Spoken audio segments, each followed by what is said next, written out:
TCS Wi-Fi keeps eRadio connected, fast, flexible and reliable. Visit tcswifi.co.za. TCS Wi-Fi, it's internet, only better.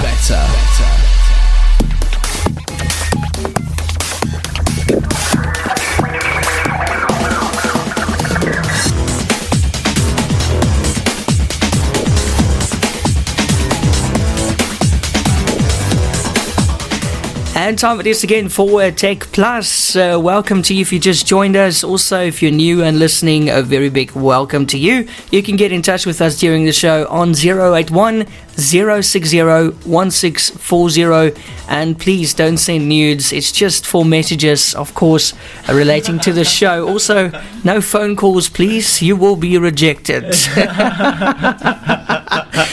Yeah, it's definitely one of my favorite times of the week, if not my favorite time of the week. You know, what used to be my favorite time was watching Squid Game on Netflix. Have you seen it? No, and I've been told by many people to watch it. Kaine, you need to see it. I know what you like. You're going to love it. I hate dub though. I struggle so much with dub. But you can listen to the original and just read. But I promise you, I'm also not a fan of it. That was a turn off for me at the beginning of it when I heard about the show. But then I heard how good it is, and I said, okay, I'll read a bit, it's fine. I was watching the Philip DeFranco show, which is a YouTube guy who talks about news, like you mentioned, Gabby Petito, and then he went on to Squid Game, which he said he thinks is the best show ever by Netflix. Yeah, it's number one in like 90 countries now, and the amazing story is the writer of it, he was working on it for 10 years and he got rejected by all the networks. Everybody said, no, we don't want your show, no, we don't want your show. He kept writing. At one stage he had to sell his laptop because he was in financial trouble and had to stop writing. And then Netflix said, hey, let's do it. I read a very interesting thing about Netflix. Netflix released their top 10 TV shows, and it was amazing to see like 5 or 6 of those shows were dubbed shows, like Money Heist. Yeah. So for them, I mean, that's pretty interesting. So now my question is it because the shows that they have on there are very, very good that are in English, but it ran dry for a period and the only new stuff was foreign entertainment stuff? So I don't know if it's popular because people just had nothing else to watch and they were like, screw it, I'll sit through the dubbed. Yeah. Because I struggle with dubbed. Same, yeah. It feels like there's a disconnect between the voice artist style and the actual scene environment. Okay, but what about you can listen to the original audio. Okay. In Korean. Okay. And then just whatever. Subs. And then read. That's better. That's the better experience. Kaine, I'm telling you, you won't be sorry. My cousin forced me with a gun to watch it, but I'm so glad. I'm so glad she actually did that because, I'll watch it again. I want to show my brother, actually. I'm going to watch it with him again from the beginning. Nine episodes. If someone pointed a gun at me and said, watch a show, I'd just say all you had to do was ask nicely. Like, I'll watch it, don't watch it. But if you have a fear of heights and blood, probably won't like the show that much. Sure. But, no, listen, it's brilliant, eh? Only the best of the best will survive. Okay. It is a game like no other. The Korean Hunger Games, it's sounding like. Basically, yeah. But just next level. Listen, no, it's brilliant. Well done, Netflix. Right. Okay. Now, Kaine, what the heck happened on Monday night? That whistle itself expresses it very clearly. Because people were running to their routers and disconnecting lines and cutting on and restarting their phones 50 times because they were convinced that something was wrong on their side. Because surely not all these things can be offline at the same time. Facebook is down, Instagram is down, and now WhatsApp is down. No, it must be my phone. It must be my computer. I was very Democrat. I thought, because I came back from the gym, and I was like, okay, let me send a message to my clients. And I said, wait, why do I have a clock? So I that privacy thing you didn't accept finally caught up. That's what I was thinking. I was like, something's wrong here. So I restarted my phone, and there was still nothing. And I'm like, no, that's very, very odd. And then I tried to call someone, and it was just calling, and I was like, no, something seems highly suspect here. So I was like, no, I'll message someone on Facebook Messenger, no problem. Then Facebook Messenger didn't want to start. I was like, something's wrong here. Very wrong. Then I read about it. I was like, I went to Google and I said, is WhatsApp down? And they were like, yeah, it's down. WhatsApp just went down. There were news headlines going everywhere. And down detector was gunning on as well. Exactly. Going crazy. There was lots of people like, what's going on? What's happening? I read about some news and information. I was like, wow. It's like, okay, there's only one place left to go to really determine what's going on. So I headed over to Twitter. and everybody, did you see what Twitter said? The actual official Twitter account said, hello, literally everyone. Yeah, they had something like the most active users that they've ever had. I'm sure, but you know what the funniest thing is? WhatsApp was the official account, replied to Twitter and said, hello.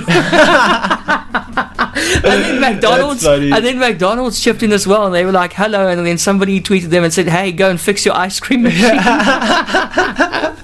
I love it. Twitter was a buzz. It was great. And the memes, let's be honest, the memes were just brilliant. It was great material for memes. They were. And I thought it was really funny because I'm sure you know Casper Lee. Yes. South African born, very popular YouTuber that started his own influencer company and kind of quietened down on the he's YouTuber very quiet, angle. And he hadn't used Twitch since July or June. And I normally had my notifications on for him from a long time ago. And I saw, hey, Casper Lee tweeted. So I thought, this is interesting. You know, I haven't seen one of these notifications for a time. And it literally read, I have nowhere else to go. He's funny. He's a funny guy, yeah. But listen, now everybody's saying, why did it happen? Because it's so convenient now that it happened, because we've got the former employee who worked at Facebook with a lot of claims that she came out with. She spoke to the Australian show 60 Minutes as well, many media outlets, and she said, hey, this is what's going on here behind the scenes. They're favoring hate speech and all that kind of stuff to make profit. They messed with the algorithm, so you'll see hateful things first and all that kind of stuff, and then boom, it went out just like that. Very odd. And you know, okay, there's a lot of conspiracy theories going around, and then people were saying, it looks like Mark took down everything to change the algorithm and get rid of the evidence quickly and then put it back up. Isn't it very convenient? That is, and I've been thinking deep about that one, and I said to myself, you know, if you have to go to the extent of doing a complete reboot, I don't know if...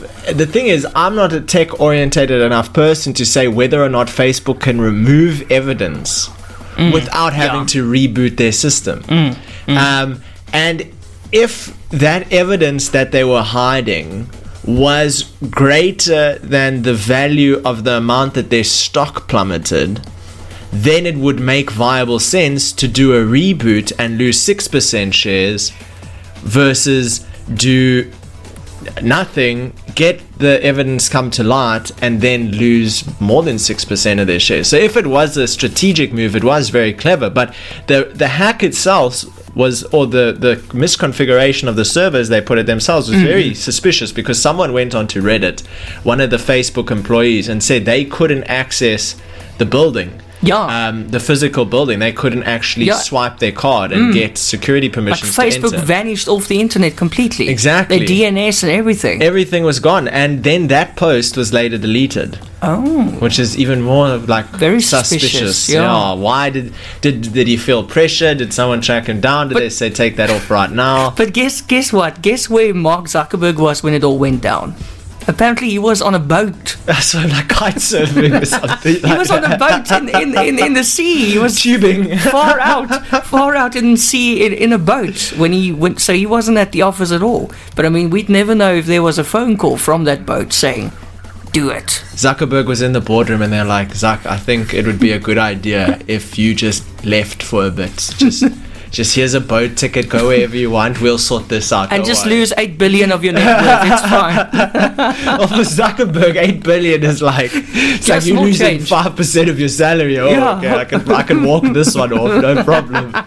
But do you want to hear the official statement by Facebook Corporation as to what happened that day and why it went down? Let's hear it. So I'm referring to an article on Sky News, which seems to have dug up a considerable amount of potentially valid information, and they say Facebook was hit by an outage on Monday that lasted about 6 hours, making not only its platforms inaccessible to users but also preventing staff from accessing an internal networks too. And here's something interesting off the top. The last time I saw this many people joining Telegram and Signal was when the WhatsApp privacy scandal was happening. I was getting notifications. They had a massive increase in new people joining them. Someone joined Telegram and Signal at the same time. Then Telegram didn't want to work for some reason on my phone. It wouldn't load the contacts, so I had to use Signal, but I wasn't impressed, eh? No. I messaged you on Signal, but it's not a Lekker app. No, sometimes I get a phone call on Signal and I'll answer it, and my Spotify still plays. So my client enters into a party scene, like, oh wow, this is a jammy talk room. The company has blamed a faulty configuration change, and Mark Zuckerberg apologized to 3.5 billion who were unable to use the WhatsApp, Instagram, and Facebook platform. Now, I saw this tweet by Mark Zuckerberg, and he said, and one of the parts of the tweet was like, "I'm sorry, I have failed you."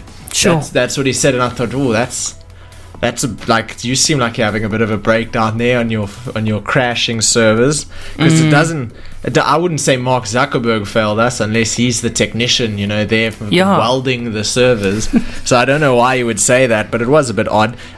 They said, sorry for the disruption today. I know how much you rely on our services to stay connected with people you care about.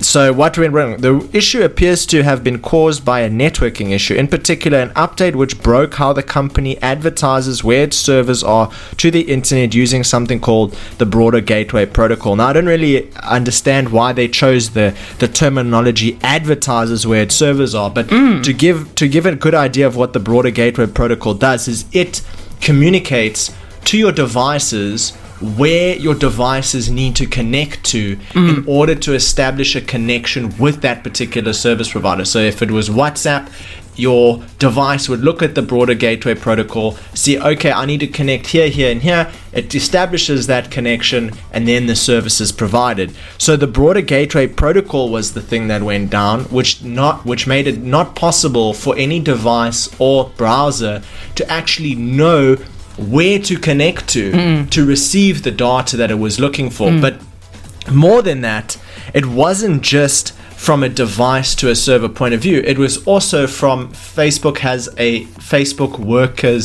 working warehouse or something like that. They have a special name for it, where employees operate on Facebook and communicate with each other, and they also lost access to be able to access the server. So it was internal as well. There was no way for an administrator or a technician to access the Facebook backend and actually apply any changes or try and fix any changes. And on top of that, the misconfiguration also caused issues with the security keys in order to access the establishment, to access the building. So remote employees couldn't access to resolve the issue. Physical employees couldn't access the building in order to fix the issue, because Facebook was running everything off of this one main gateway protocol. You see, that's the problem. It works beautifully when it works, but when it fails, you are screwed. Miserably failing. Yeah. I mean, imagine being locked out of your own building. I would start taking out the pitchfork and the hammer and I'll break my way in. I would have been freaking out. Mark Zuckerberg definitely had a hard time. But he wrote a very lengthy statement also on Facebook, also along the lines of what you said. Yeah, when he came back on. He was writing it for Twitter, but luckily it came back on. And he was addressing it, and talking about, security issues and Instagram, the mental health matters that he's concerned about, and also that he realizes that people rely on it. Because somebody said to me, what if you were in a dangerous situation at that stage, or what if somebody was committing suicide and you were on the line and busy talking to that person and everything was disconnected? How's life looking now after that? Yeah, that's a very good question. You don't realize that, eh? You don't think of it that way. You're just like, I can't speak to my friend. But what about other people in more serious situations? Have a backup plan. Yeah. SMSs. I forgot about Telegram until it was almost back on. But listen, that really was the biggest outage in its history, for sure. And I don't know, we might see something like that again. But I don't think it's the last one. Well, I think problems like this are often the root cause for more sophisticated solutions and networking infrastructure. So now they know what to do to prevent it, yeah. But it's just, the code is very technical. It is very difficult to manage. These kind of things happen a lot, but the method of actually going and just making a general update to your servers and absolutely obliterating all your parent companies, all your server access, all your employee access is so, like, it's never happened before. Like, imagine the guy who actually did pushed that final enter button on that code or whatever. No. On that configuration. Do you think he's fired? No, I think he was sweating, eh? Yes, I think he was that's heart sitting there with attack the stuff. sweat towel just tapping his face. Like, I can't even deal with that. I don't know how they deal with it. But let's also talk about the implications. How would it affect? Now, I think we'll go for a music break and then we'll talk about it, because how would it affect an advertiser on Facebook? How much are you losing? And Instagram as well, and the Instagram girls and the influencers, how are they affected by it? Yes, welcome back to techPLUS. If you want to get in touch on our WhatsApp line, 081-060-1640. It's always good to hear from you. And now we're still talking about probably the biggest outage of social media in the history. I was wondering, Kaine, if we had Mixit, then it wouldn't have been a problem. Because their servers are just based in Stellenbosch. So imagine. Was that a South African based? Yeah. Really? Yes. Wow, you learn something new every day. Yes. I thought that was international. No, it was good. It was started in Stellenbosch, and their service were there, I think, until the end. They sold all the service but WhatsApp ruined it. Yeah. No, they didn't stand a chance. But I see our South African Minister of Communication said South Africa needs a new Mixit kind of thing. No, so we can stay online. No, we don't. Please, I've seen the Telkom app. I don't need another one. Yeah, exactly. Now, Kaine, what are the implications for social media going down, apart from people posting pictures about their food and all that kind of stuff, not being able to post it? So the implications for an advertiser if Facebook goes down are actually something you never really consider until you're stuck in that situation. So if your primary revenue channel is Facebook ads or Instagram ads, which is a portion which you just get with Facebook ads. If you advertise on Facebook, you can choose to advertise on Instagram as well. And if this is a primary revenue channel and you're relying on hitting 35 sales per day, and now 1/5 of your day no ads are running, so you're going to be stressed out a lot in the time that you don't know when the service is going to return, because you're not going to be receiving purchases to your online business or your online store, or you're not going to be receiving leads to your service orientated company like a plumber or an engineer or any kind of person that needs to be booked or has a lead, even an insurance company and things like that. So anyone who was advertising on Facebook would have received quite the knock during that 6 hour span. Now, luckily, 6 hours is one third of a day, and there are 31 days in a month. So the overall impact is potentially half of a day missed. Yeah. Half of a day's worth of revenue missed in a single month, which shouldn't do too much damage. But I promise you, if the service was down for 72 hours, if it was down for 3 to 5 days, it would be detrimental, not just to the person who's advertising, but the person who's advertising is going to find an alternative. Yeah. And that's going to be what affects Facebook. Because ad revenue will disappear. You know, you can't, and additionally, you can't, and now it's not such a big issue, but if for some reason there was a misconfiguration on the server, you've set up a budget on Facebook advertising, you're budgeting with no particular daily spend limit, but you have an overall budget, there's a misconfiguration on the server, the whole of the European region goes down, all the other regions are open, there's a chance that your entire budget could be could just be lost from a misconfiguration. So I don't think this particular outage hurt too many advertisers, but there will definitely be a drop in revenue for primary Facebook, Instagram advertisers. WhatsApp, there would be also damage because things like KFC had the WhatsApp ordering functionality. Oh my gosh, yes, I forgot about that. Some service providers offer WhatsApp. And now they can't get their offers. And AfriHost offers WhatsApp tech support. There are others that offer WhatsApp-based business tools and services. So that would be actually where a big knock happens, because communication in certain businesses are absolutely key. Support structures, supporting staff are absolutely key. That's why a lot of the time you'll see a new business comes out or a business emerges, and then they win a customer service award. They win an award for outstanding customer service in the European region or the world. And the reason that they would make a business and focus so much into the support is because that's how important it is. Without good support, you lose customers, or customers don't complete the customer journey that you want them to complete. So I think the biggest knock might have come from WhatsApp going down, not necessarily Facebook, Instagram advertising. Because we forget it was nighttime in South Africa, but it was daytime and peak time in other parts of the world. Absolutely. So I can only imagine what that must have been like. And an Instagram or influencer on Instagram, how would it affect that person? So I'm not too clued up on the revenue channels for a creator.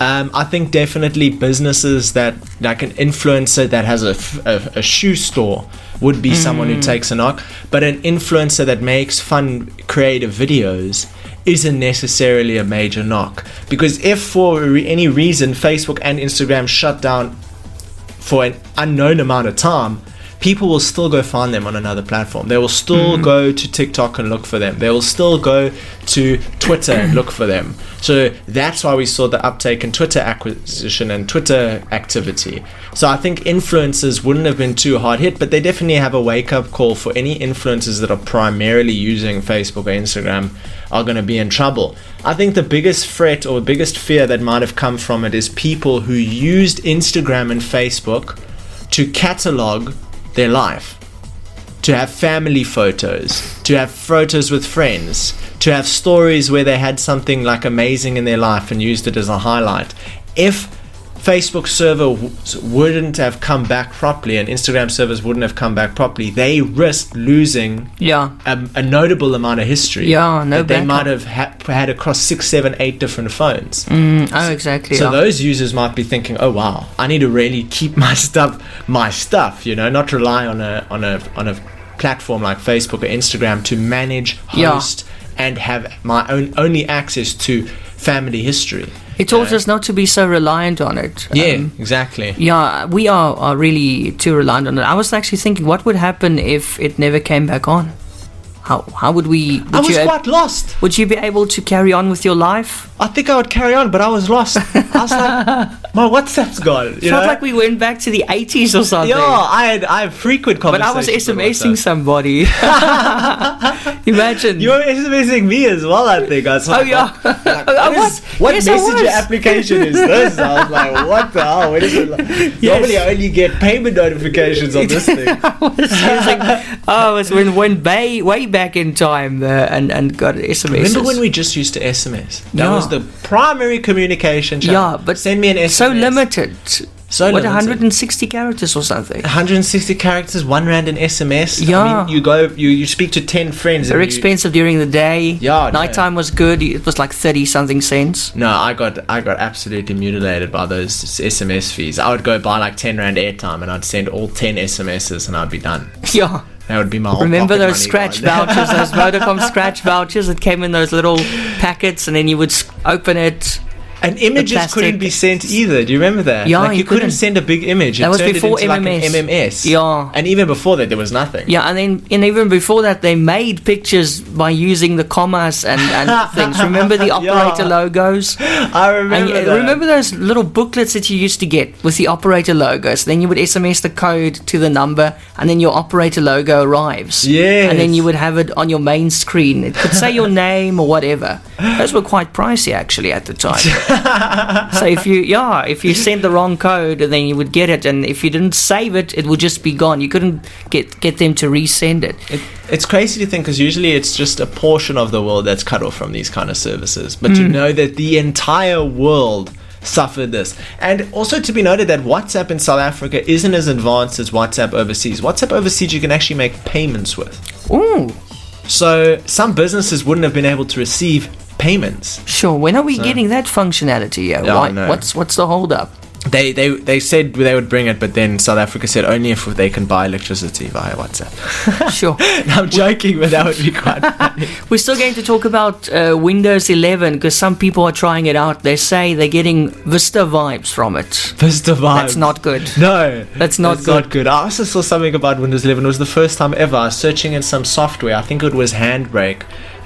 Which is a video encoding software, open source video encoding software, and I saw Windows Handbrake download Windows 11. I'm like, yo, I haven't seen that yet. Normally you see Windows 7, Windows 8, Windows 8.1. Now it's available for 11. Yeah. Now you see people searching how to download for Windows. But there's 11. also a lot of people who upgrade and then they realize they don't have the right components in their system. Yeah. That's the problem. One. You need a special thing. But speaking of big shutdowns and stuff, did you know something happened on Wednesday with a streaming platform called Twitch? Yes, what happened to Twitch? A hackerino entered in, and they felt the blunt of it. I'll tell you that much. So a hack hit Amazon Twitch on Wednesday, exposing information on payouts to content creators and unreleased Amazon Game Studios products. So what happened was there was a amount of data that was leaked and information on an upcoming product that Amazon had prepared, which is pretty big for a company that needs to launch these things well. That was all top secret. Now it was leaked. So the anonymous hackers said they were releasing the information to foster more disruption and competition in a post to the anonymous message board known as 4chan. 4chan is very popular for leaked data exposure because it's very anonymous and very odd. Don't go running around 4chan, you'll run into some scary stuff.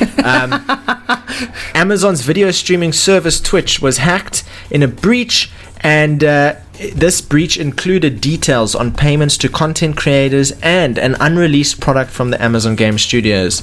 The hacker wanted to foster. The hacker said that they felt that Twitch community was a disgusting, toxic cesspool. In a post to the anonymous message board accompanied by the hacked data. Twitch confirmed the hack in a tweet, but did not provide details on the extent of the hack and what data was obtained. They said, "We can confirm a breach has taken place," the company said in a tweet. "Our teams are working with urgency to understand the extent of this. We will update the community as soon as additional information is available, and thank you for bearing with us." The hacker took, and listen to this, more than 125 gigabytes of data in the breach. Now, this isn't, I downloaded 125 gigabytes of video data. This is raw data. This is data. This is text-based data that was hacked. So 125 gigs is a lot. But where would you even start if you want to hack something like Twitch? Is it an inside job? Well, it's to be confirmed, but there was apparently an issue with the configuration of their server. So there was very similar to Facebook. So there was a bit of a backdoor maybe open for somebody who knows what they're doing to get in. Exactly. And it might just be a Twitch employee. We don't know. Yeah. So another bit of data that was also included was Twitch's source code, which Twitch isn't an open source platform, so that's a little bit painful. Sure. Source code will allow you to recreate it in your own fashion. I mean, you can see everything, all the dependencies, all the information regarding code that you need to know how they wrote Twitch. And mention of Amazon's Game Studios plans to launch an online store for computer games, which will be a rival to industry leader Steam. And that's a big problem for Amazon because Steam and Valve now know, oh wow, look what Twitch was going to release. They were going to release an online game store on Twitch, which could have rivaled Steam. And now Steam has the opportunity to prepare anti-monopoly strategies. Exactly. To prevent that from happening, or even decentralized strategies to make sure they maintain ownership of a large portion of market share. But here's a question. What if the hacker was from the competition? As in from Steam? Mm-hmm. You just spiced it up. No, it's very possible. It's very possible. And what a better way to because if you're Steam, and that was a very good point that you made, if you're Steam and you know about Amazon's new upcoming game studio, you can't hack them yourselves and be the only person with that information. You have to release that information so that you can be someone who uses that information in a way that is non-tangible to you obtaining that information illegally. The minute it's posted on 4chan, it becomes open information. The only person that can be blamed is the person that shared it, but the people who take that information cannot be blamed. So it's a very strategic way of getting the data to be able to Sneaky. be used financially. Very sneaky, if it was Steam. So Amazon bought Twitch for $1 billion in 2014, and the site is primarily focused on videos and live streams for video enthusiasts. But we'll see how this develops. Apparently no credit card information was taken because they said they don't store full credit card information. That's good, yeah. And I thought that was quite interesting because I can imagine one way that they might make sure that they can save credit card information but not necessarily store it on their servers is to store half of it on their server, half of it on your browser. That way one person who breaks your browser doesn't see your card, and the one person that breaks Steam doesn't see your card. But together, with you accessing it with your browser and in tandem with Steam, you can access that credit card information. So that might have been a clever move by them. And Windows 11, it's officially out now. Yeah. And you can get it if you're a Windows 10 user. Yes, I heard But the question is, do you want it? No. Why do you not want it? Is it because it's too new? I think it takes... Windows versions are only as good as how active the developers are for the software that you use on Windows. So when new Windows versions come out, if you're a person who likes to use software that is not super duper popular but runs perfectly fine on Windows 10, the odds that they've updated that software to run seamlessly on Windows 11 already is very, very low. So you're more likely to receive a generally more buggy experience upgrading to Windows 11 before software developers have enough time to fully update their software applications to ensure that it runs properly on Windows 11. And for certain apps it will be fine, like WhatsApp and Discord and the very big app platforms. But for smaller app platforms, like Handbrake open source or OBS open source, some of the software, maybe even Adobe Premiere Pro and that kind of stuff, might not be as geared and ready for Windows 11 as something on Windows 10. It's like the whole reason Windows 7 stayed so popular when Windows 10 came out. Same reason here. So for that reason, I'd wait another 3 or 4, maybe 6 months before I update to Windows 11, because my whole workstation is carried on the back of my operating system. Don't do it. Don't do it. I can just tell you now. Somebody wrote, Chad, installed Windows 11 today, getting some Vista vibes already. That's not good. I had Vista, and it actually broke my laptop. I remember Vista best because when you used to copy something across, the progress bar wasn't just linear going from left to right. It would go up to 10%, then down to 8, then down to 7. It would go back, then to 12, then to 9. Yeah, that was strange. It was very odd. Typical Vista. I had no idea when it would end. I didn't know if I'd be there for eternity, just waiting for this simple file to transfer. Somebody commented and said Windows 11 is Vista's illegitimate lost child. Same, cut from the same cloth, eh? Not good, but it's now officially out. So if you want it, you can get it. It looks beautiful, but don't be fooled, because it looks nice on the eye, the appearance. That, oh man, look at that menu and everything. But is it going to work? That is the question, isn't it? The minimum requirements is a 64-bit processor with 1 gigs or faster clock speed, 4 gigs of RAM at least. I would think more. 4 gigs of RAM, that's nothing. Yeah, well, that's a lot just for an operating system to use. 64 gig storage space. You need a DirectX 12 graphics card, a UEFI secure boot capable whatever, trusted platform module version 2.0, a 9-inch or larger display, 720p resolution, 8 bits per color channel, and an internet duh. Who survives without an internet connection? For God's sakes. For God's sakes, yeah, so that's interesting. So I think using 4 gigs of RAM is concerning, especially for builds of 4 gigs or 8 gigs of RAM, because you don't really expect it. if you're a guy that has a few apps that run, you got your antivirus, maybe you have Slack, maybe you have Discord, maybe you have WhatsApp, maybe you have Signal, maybe you have Adobe Creative Cloud. If you have a bunch of software that is running on your computer, this attributes to how much RAM is being used at any given time. That amount of RAM can go up to 3-4 gigs, right? Whether you're using Firefox as well, your browsers, they use a lot. They can use 1 to 2 to 5 to 10 gigs of RAM. I've had my browser use 5 to 10 gigs of RAM, no problem, like just eating it alive. And now you go and you're using an operating system which uses 4 gigs of RAM. You have to have 16 gigs of RAM in order to comfortably work with it. Otherwise it's going to overheat and the fan's going to be so loud, and then even it will take off. Even my computer at the moment, it's just the thing about using lots of RAM is sometimes I can right click a file and I'll sit there for 30 seconds because there's just no act. You know what the worst is? It's broken, The worst is when Windows Explorer stops working. Oh no, then and everything disappears. Closed. All you see is your wallpaper. And you just, my question is always, what if it doesn't come back? That's always my question. What if it doesn't come back? But it always does. Gone forever. Yeah, imagine that. Imagine, but listen, these streaming boxes, it's all the rage at the moment. Everybody's streaming. Nobody's using decoders anymore.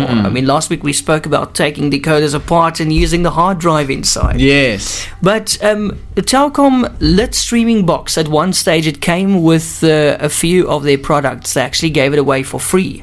Okay. And this week, the users or people who have that box got some really bad news. Oh, wow. Netflix stopped supporting those boxes. Why? I don't know, but that's not good. There's because what that means. Something happening there. That means you can't open Netflix on it anymore. When you open it, it says NW6403, so like kind of an error code. But that's not good. I wonder if it's poor programming or Netflix being anti-competition. So hopefully Telkom will be able to use a firmware update or something now, right? Otherwise, if you have one of those boxes, you can't watch Netflix anymore. No. That's the main attraction. Now you just have Showmax. Yeah, if that works. No, you're gonna opt in for YouTube instead. But listen, of those people are not happy, eh? Those people with the Telkom lit streaming boxes, they're threatening to flush it down the toilet. I would. As we speak. I'd be furious. I'm like, you call it the lit streaming box, and the one thing I can't do with it is stream. That's not lit. Not Irie. It's not cool, man. It's not cool. So I really hope, if you have a Telkom lit streaming box, I really hope, I'll pray for you tonight, that there's a fix that will be released. My word, that's not good. But yeah, it's a good question. What is the reason for it? What do you think? What could be the reason? Bad programming? I think maybe Netflix changed the way that they send information, and that box is just not capable of handling that information properly. Maybe that's the cause, but it's impossible to tell. If Netflix, for whatever reason, wanted to prevent a device from being able to connect to them and attribute to more subscribers, it would be a very strange action to take. It's a weird direction to fortify yourself in, because you might stop a bunch of people from being able to watch Netflix, but at the end of the day, those are paying subscribers. So how you justify it doesn't make sense. So it must be a coding related, manufacturing related issue. And the only way to fix it is it a firmware update or throw it away? Firmware update might work. I doubt the hardware is causing the conflict. I think it's definitely something to do with the software engineering on that. Okay, so hopefully they can release a firmware update. I've seen some of the Telkom routers, not the greatest coding there, you get these other routers that do a very good job of the coding behind handling that server connection infrastructure, like a Huawei and T-Link and them. And Telkom is not a phone manufacturer; they're a phone distributor. They manufacture routers, not streaming boxes. So I don't think it's in their area of superior expertise. So there's some learning to be done. I think it's a manufacturing code-related issue versus a fault or a malicious action from Netflix. Sure. In my opinion. So good luck to you if you have one of those. I see also this week a vast majority of consumers said video streaming services like Netflix offer better value for money than traditional pay TV like MultiChoice's DSTV. Yes. In the new survey, 64% of customers or consumers say video streaming content is more entertaining than that of pay TV. Now, there it is in the research, DSTV. What are you going to do now? Exactly. It's kind of like asking a person, do you want to go to the cinema and watch a movie we tell you to watch? Or would you prefer to go to the cinema and watch a movie you want to watch? Yeah, exactly. It's going to be the latter every time. Exactly. You know? No one wants to watch a movie because they can't physically find or watch a different movie. They want to watch what they want to watch. They want to be in control. They're in control. The internet puts you in control. Cable doesn't make any sense unless you're a kind of person who just loves trying new things, you know, like what's on ESPN tonight, you know, what's happening on British TV entertainment tonight, you know, how do I find Faulty Towers, you know? Yeah. Watch reruns. It's a BritBox. The BritBox is now also combating that. So it's very. I feel sorry for DSTV because they're kind of fighting a losing battle. You reckon? The product that they're trying to sell is going out of business. Yeah. Cable is going out of business. It's being replaced by internet. They have to adapt. They're trying to adapt. Kudos on them for trying to adapt. They're trying very hard. I must give it to them. But they have all these satellites in the air and stuff. They have us. I don't know how many satellites they have, but I assume it's more than 5 satellites in the air. Could they take some of them down now? Well, it's very easy. It's very hard to put a satellite in space. I think it's a little bit harder to take a satellite out of space. How would you get it back? How would you get it back? Or do you just leave it there and let it just orbit and explode or whatever? You call Bruce Almighty to lasso it. Maybe Elon can go up there and take it, bring it down for them or something. Exactly. So here's something else that's very interesting about competition. So Apple is trying to kill the keyboard with a head-mounted device based on a new granted patent. So they've just been granted a new patent to replace the keyboard with a head-mounted device, a device which attaches to your noggin. Apple has filed a new patent that imagines a head-mounted device, or an HMD, that allows a user to interact with 3D images on a tabletop. The patent says a projector would be inside the HMD to project games, apps, and a virtual keyboard. According to a report by Patently Apple, the US Patent and Trademark Office officially granted Apple a patent that relates to a head-mounted device that can provide a user experience that is immersive while allowing the user to interact with the system in a manner that is natural, familiar, and intuitive. The patent covers using a physical or virtual keyboard and Apple Pencil to draw using a tracking device accessory.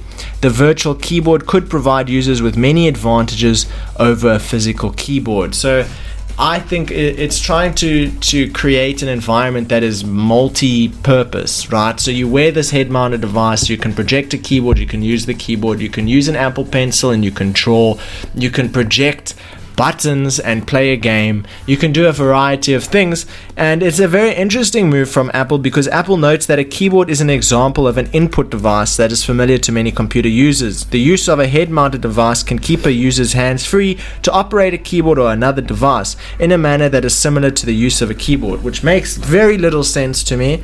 I don't know what they're talking about, but nonetheless, they filed for this patent. I'm very interested to see what technology they bring from it. I'm very interested to see how that affects the physical world because when I first read this, I thought a head-mounted device to replace a keyboard. It's going to scan your brain. It's going to know exactly what you want to type. You're going to think dog. It's going to type dog. Yeah, you might have a lot of brain fog, so it writes God. You don't know yes, exactly that's going to happen to me for sure. But it sounds like it's just it's a glorified projector which can read input that you affect on the projection, which might be really cool. But I don't see you say, okay, we're trying to create a more hands-free environment, but a keyboard requires 1 or 2 hands depending if you're using a mouse, and now you're projecting something that requires 1 to 2 hands to operate. So I don't know what hands-free about that is. Yeah, but exactly. It definitely might be interesting technology. Maybe there was some comments that went around that said maybe it's anti-patent activities. So trying to secure potential future development of technology versus trying to manufacture something to be sold tomorrow. So I thought that was quite interesting. I think they might just be trying to block competition in the future by securing patents around technology that might influence their success rate. You know, if someone replaces the keyboard, puts it on a new laptop, they might be in trouble. So I don't know what the end goal is there, but they're definitely trying to build something that mounts on your head and allows you to do the things you would normally do with a keyboard and mouse or a stencil. So it'll be very interesting to see what happens there. And now, as we wrap it up for today, I see popular messaging app WhatsApp is working on a new feature that will allow users to continue listening to a voice note after leaving the chat. That's quite nice, because when you close the chat, then the voice note stops, right? That was, I think there was a bug that did that, because I used to be able to turn a voice note on and then go out of the voice note and it would still play the voice note. Oh, so you had it already? But I don't think it was purposefully engineered like that. Well, it's a thing now. Because sometimes I'm watching a TikTok live stream and I can exit the app. I can exit all my apps with the live stream still playing on my phone. Keep your phone. So yeah, I mean, with voice messages, you can already fast forward it. Person sounds like a chipmunk. Cool. Yeah, I like that. We do that when we have people who send you really long voice notes. It helps, you know, because we just want them to keep it short. Someone came to me the other day and they're like, I was speaking so fast yesterday. I didn't know what was going on. Meanwhile, their voice notes are playing back at 2x. It's like, no, turn it back to 1x. And they're like, oh, that makes sense. I think the older people also don't understand it. They leave it on 2x and they're wondering, why is everybody speaking so funny and like they're on helium? Like they got in slow-mo. Oh my word, yeah. But listen, and also I see this week, did you know that Eskom is now the world's biggest emitter of sulfur dioxide? Wow. It's the biggest polluter now, above China. They must be proud even of that above title. China, because we still have coal-fired power stations. You know, China they use technology or something. It costs billions or millions to kind of, it's something that you put on the, I don't know what you call it, the towers that emit the gas, emissions and stuff. Yeah. So they put something on it so it doesn't affect the earth as bad. So China has sorted. South Africa, where we still have coal-fired power stations, we are emitting that stuff still, and it is now the number one pollutant in the world. Well done, Eskom. And yeah, what you know, what are you going to do? Speaking of Eskom, they literally just announced yesterday, South Africa could be plunged back into load shedding for the first time since July, as the national electricity system is under severe pressure because of all the pollution. State-owned electricity utility Eskom warned on Thursday. Eskom urges the public to reduce usage of electricity as the system is under pressure due to a number of generating units breaking down. While there is currently no load shedding anticipated, Eskom would like to request the public to reduce the usage of electricity. The power system is under, and we say it again, severe pressure due to a number of generating unit breakdowns, which will necessitate an increased utilization of emergency generation reserves. You know what? They didn't get their price increase that they wanted. It's like a toddler throwing a tantrum. I'm telling you, I'm seeing a pattern. NERSA says, no, you're not getting that increase, then something like that happens. Yeah. It keeps happening. I've seen it as well. It's a pattern. They say total breakdowns amount to 14.9 gigawatts, while planned maintenance is 4.8 gigawatts. No. You reduce your pollution and I'll reduce my usage. I'll use my kettle half the time, I promise you. Just reduce emissions. I'm already using LEDs and all that kind of stuff. What more do you want me to do? I think it's just a joke how often these units are breaking down, whether it's fake or not. I mean, you have not maintained those machines. There's always an explosion, Kaine. No, there's an explosion. There's a breakdown. There's some failure to transmit the electricity from one side. Or the coal is wet. The coal is wet. That was the biggest load of crap that I've ever heard in my life. That the coal is wet. That was some rubbish. You know, people used to enjoy the rain and now they go out, oh no, now the coal's going to get wet. No electricity on a cloudy day. Worried about Can you the imagine rain. something worse? Yeah. No. It's embarrassing. It is. And it's due to lack of maintenance over many, many years. Gross negligence. Mm-hmm. Everything is breaking down. They're not repairing it in such a way that it doesn't break down again. They're plugging problems. It's whack-a-mole. Exactly. Yeah, if you keep on plugging the problems, eventually the whole thing comes tumbling down. Exactly. And as we know, we're not generating enough nuclear power and we're not generating enough renewable power to validate, the next 20, 30 years. We're not producing more power generation stations. We're just repairing the ones we still have. It's a catch-22. There needs to be something done immediately to alleviate the pressure, because we're going to only use more electricity. It's not going to get less. It's not like people are going to be like, you know what, we need to not candlelit dinners. That's what we need this evening. Yeah, well, maybe we can do with more candlelight suppers, But like Hyacinth Bouquet, which is a British series, she's always having her candlelight suppers. Maybe we should kind of adopt that kind of thing. But I mean, it is what it is. We have to deal with it. We have to work around it. We have businesses to maintain and keep going in this country. And it's almost like a computer game. There's always some kind of obstacle in the way that we have to jump over. The economy is already limping from COVID, and now you're trying to go pull off toes. It's like you need to reassess that situation ASAP. There should be more focus on it, and we shouldn't be I went the other day, I couldn't believe it. I buy electricity in 100 Rand units. I buy 100 Rands worth of electricity, and then I use it all up, and I buy another 100 Rands worth of electricity. And I'd done it 2 or 3 times, and I went to the shop to buy my electricity, and I saw, okay, I bought 100 Rands worth of electricity. They charged me, obviously, VAT. That's a natural thing. It was like 14% VAT. So of my 100 Rand, I'm only getting 86 Rand worth of electricity. They charged me 30 Rand service charges on my last 100 Rand. You're not going to get any units for that. I had 54 Rand worth of electricity from my 100 Rand, from service charges and VAT alone. How many units did you actually get? I got like 56 Rands worth of units. And the thing is, it always happens because I always use 100 Rands electricity. I always pay service charges on 100 Rands worth of electricity. And I always end up getting far less than 100 Rand. And it really makes you wonder, like, why that is. That doesn't make any sense to me. You're not actually getting what you're putting in. You're buying electricity, paying VAT on the electricity, and then paying for using the electricity you just bought. I've never heard of it. I was reading one stuff. I was like, no, I feel like I'm getting scammed here. And it's daylight true. robbery. It is. Mm-hmm. It's ridiculous. I use 100 Rands worth of electricity. I pay 30 Rand service charges. Why not charge me 130 Rand for electricity and just not charge me service charges? Very good point. Just lastly, if somebody wants to buy an electrical vehicle in South Africa in the near future, what is your message to them?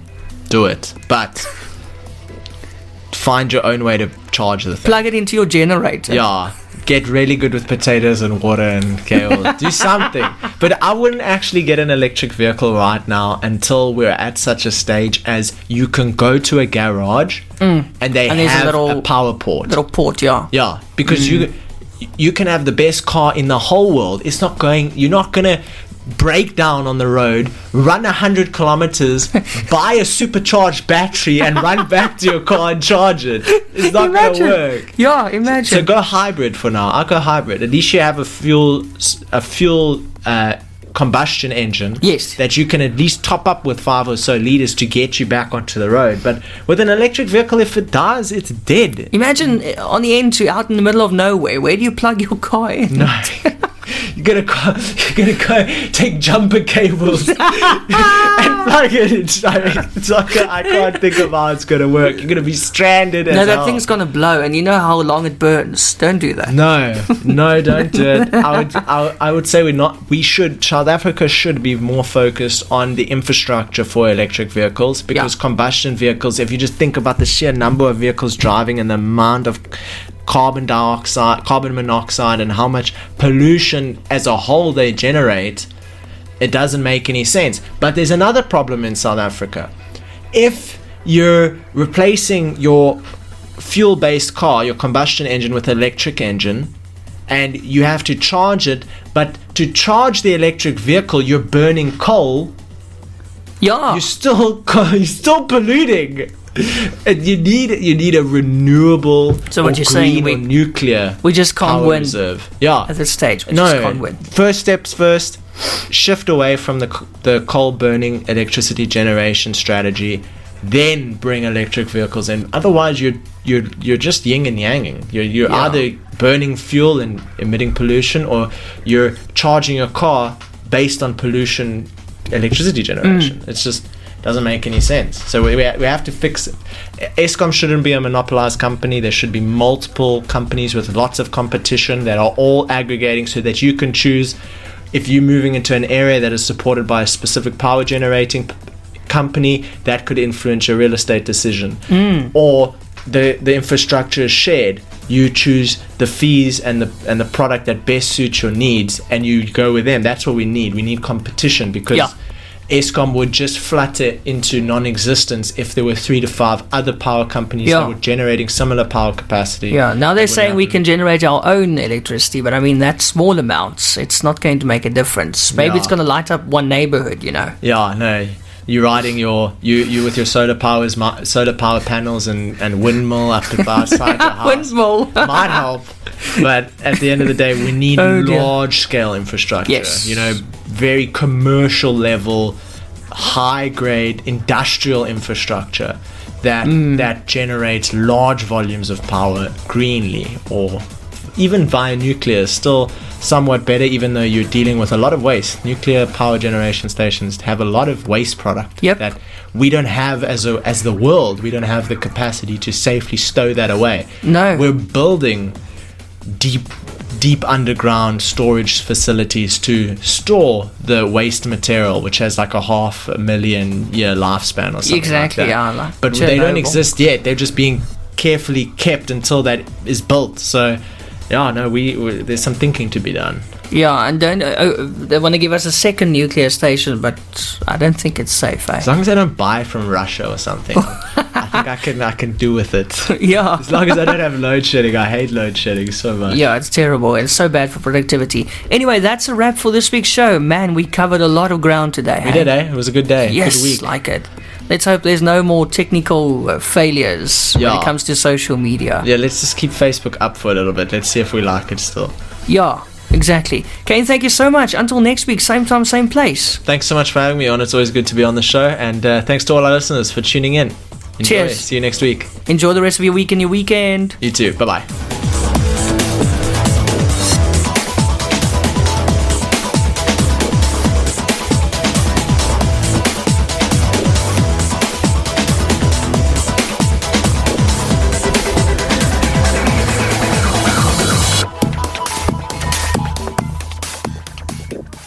This podcast was brought to you by eRadio. For more podcasts, check out our website on eradiosa.com or through the eRadio SA app from the Google Play Store.